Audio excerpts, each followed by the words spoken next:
Good evening to you. Thank you for being here with us on our news program from the South. My name is Regan Devines. We begin with this evening's headlines.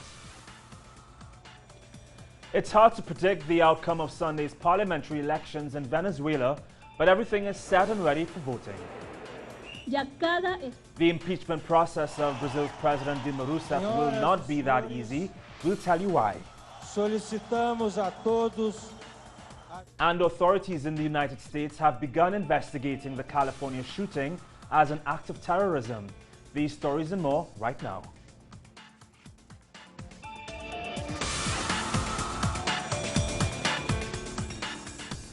There's just a day and a half to go until Venezuelans go to the polls to elect a new National Assembly, and authorities say that all the preparations are in place. A ban on all campaigning and election propaganda came into force at midnight on Thursday.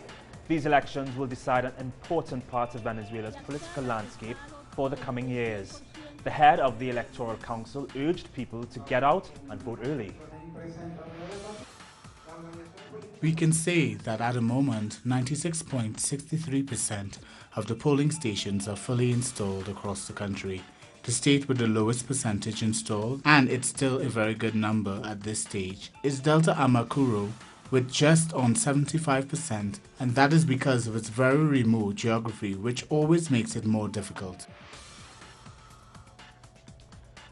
The UNASUR electoral mission has been explaining its role ahead of Sunday's poll.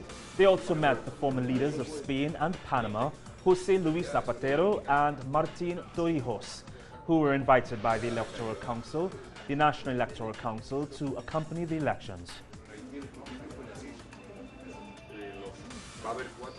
At the same time, a group of ex-presidents from Latin America have been invited by the Venezuelan opposition to observe the elections. They include Andrés Pastrana of Colombia and Laura Chinchilla from Costa Rica. Some members of the Venezuelan government have expressed concern that this group of right-wing politicians could be used to undermine the democratic process. Improving healthcare has been one of the greatest challenges for Venezuela in recent years. A joint mission with Cuba, known as Barrio Adentro, has provided 705 million free consultations to date. Isabel Finbo reports. This is Elsie's first time at the Salvador Allende Health Center in Caracas. She's having an endoscopy to prepare for bladder surgery. It's an expensive process, but Elsie won't pay a penny, as the centre is entirely state-funded. Very good. The doctor has looked after me very well, and the nurse is very good. Truly, the first time I've come. Returning patients like Saida get top-level treatment for free as part of the government's Barrio Adentro mission. The aim of the 12-year-old mission is to bring comprehensive healthcare to millions of the most marginalised Venezuelans across the 10,000 centres nationwide. I've been coming to this health center approximately 1 year because I had a Baker's cyst, and a private clinic was charging me 70,000 bolívares to operate. I came here and they have injected it. They've given me rehabilitation. I have done 30 sessions of rehabilitation and truly the cyst has got reduced.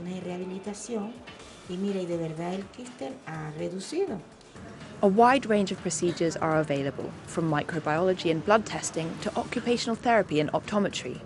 Like most other doctors in Mission Barrio Adentro, the centre's director is Cuban. Solidarity between the two countries is another aspect of the mission. More than 32,000 health collaborators work here. We are shared out over all the Venezuelan geography, in the most isolated places, in the Amacuro Delta, in the Amazon. In the most remote places are our doctors, living with the community, working with the community, getting to know the health problems of the community. Viviana has just woken up from life-saving abdominal surgery. Last night she was rushed in with her stomach filled with blood. The Salvador Allende Center gave her the vital care she needed and will do for several days. A response like this has seen child mortality plummet in Venezuela. Without centres like this, many Venezuelans simply wouldn't have access to this level of healthcare. Now, with the help of the Cuban doctors, Mission Barrio Adentro is transforming healthcare here in Venezuela. Isabel Finbo, teleSUR in Caracas. The Brazilian President Dilma Rousseff says that she will fight the impeachment process opened against her on Thursday. She says she wants to accelerate the process to avoid a situation of political uncertainty. Now, opponents in Congress acknowledge that they do not have the majority required for the impeachment. According to the survey by O Globo, only 182 lawmakers favor the impeachment, while 258 are against it. Rousseff spoke at the closure of a national conference on health, at which chants saying "No to the coup" and "Out Cunha" were heard. Some banners saying "Dilma stay" were also displayed.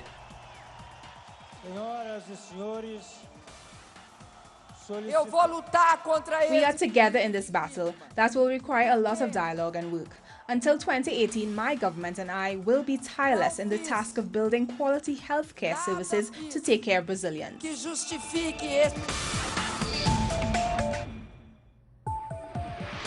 Authorities in the United States are investigating this week's shooting in San Bernardino, California, as an act of terrorism. 14 people were killed in the attack and another 21 were injured.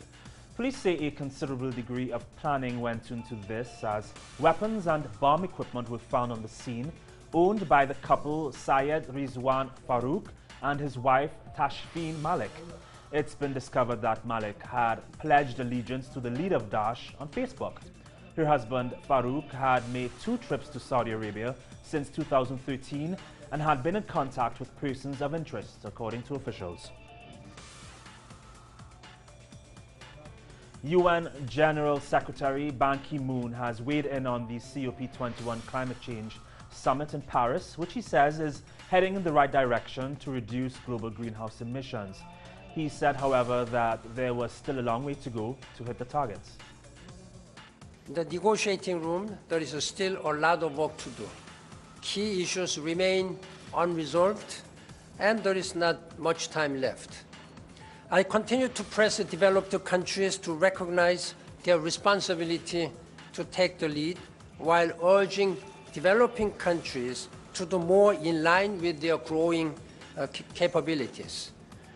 The world has gone too long without a universal climate agreement that includes all countries as part of the solution. We cannot delay any longer.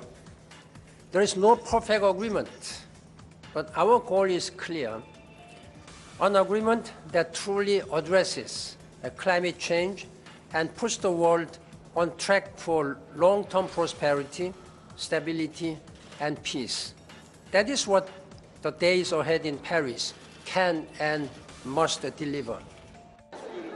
You can write a message and post it in a tree. This is how the United Nations invites civil society to participate in the climate negotiations. These so-called climate generation areas receive people who want to have a voice in the COP21.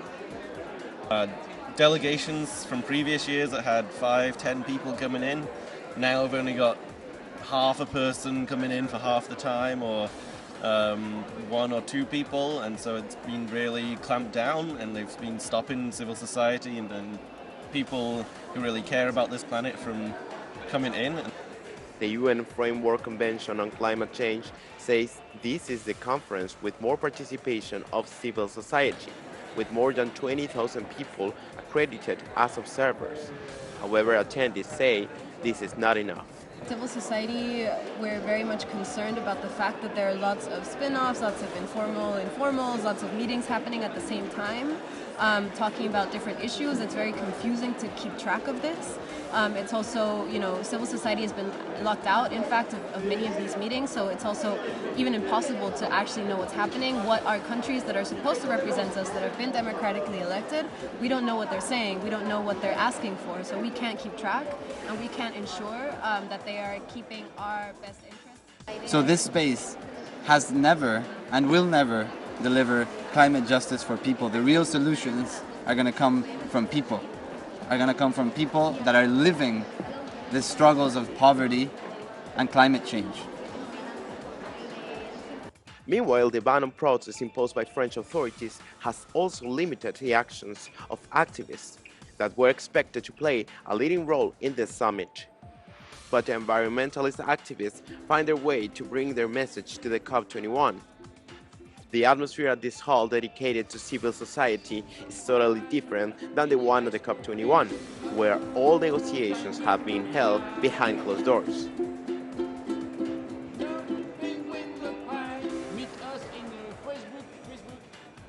This is the only place where civil society is allowed to come here at the COP21. Authorities have decided to ban the entrance to non-accredited people to the areas where official meetings are taking place.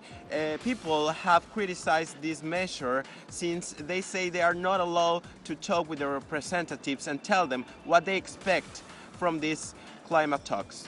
Luis Arroyo, teleSUR, Paris, France. And that's how we wrap it up this evening. You can find us on Instagram, Facebook and on Twitter for more on these and other stories. And for extensive coverage of developing stories, you can join us on our website, telesurtv.net/English.